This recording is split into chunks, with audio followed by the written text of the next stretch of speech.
Our Netflix news this week is the change in the info pages.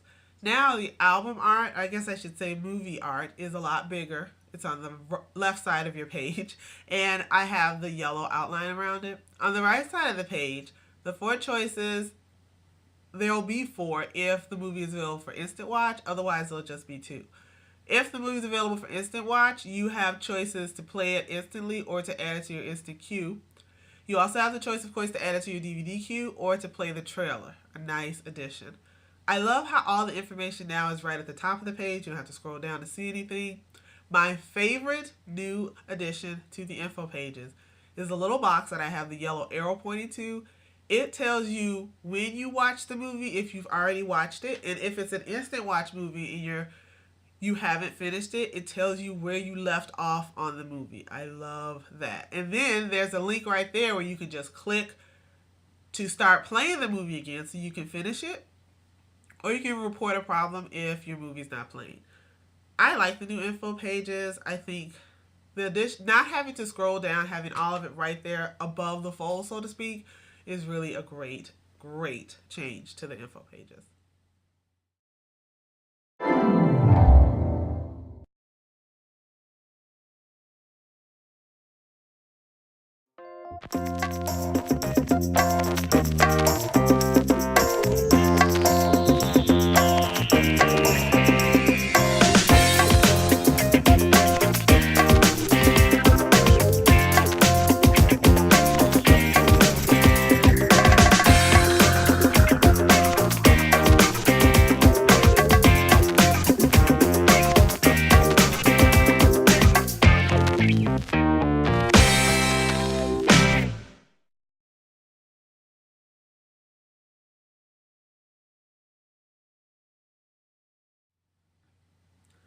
My instant watch pick for the week is Dead Snow.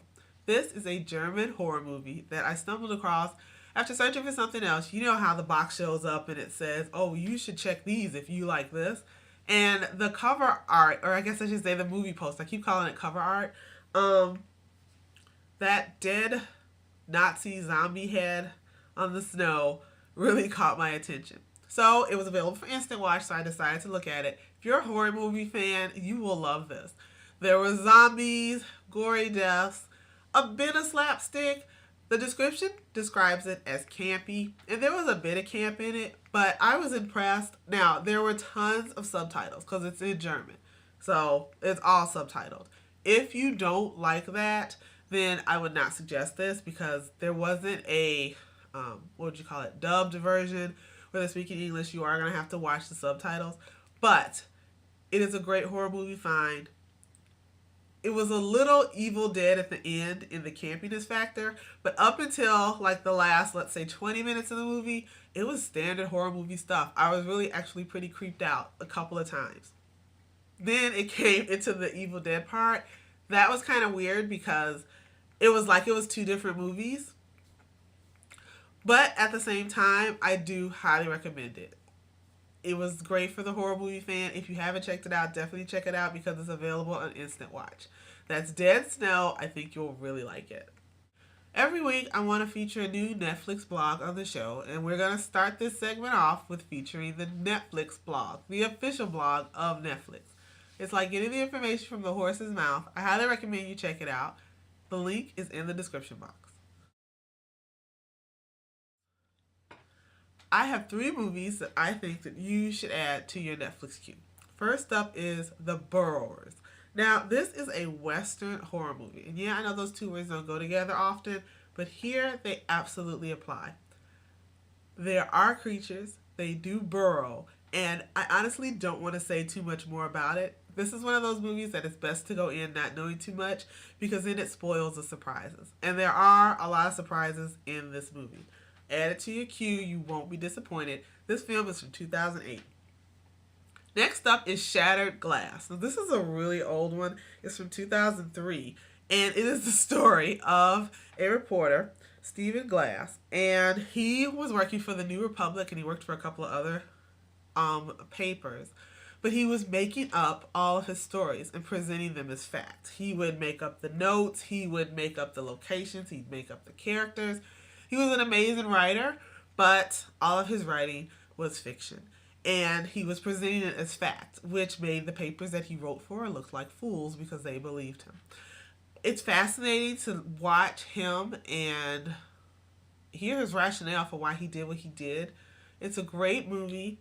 It's presented, as a regular movie, so it's not a documentary, but it is the true story of this reporter. So check it out. It's called Shattered Glass. It's from 2003. All right, next up.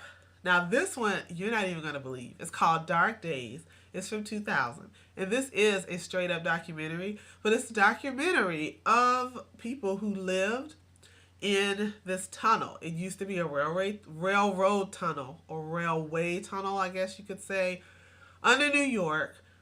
They literally had communities down there. Everybody had their own shack. They were leeching off of the city's electricity and water, so they had electricity in their huts. They had made little houses down here underground. And the documentary filmmaker, if you get this one, definitely watch the extras. He had actually started living down there with them.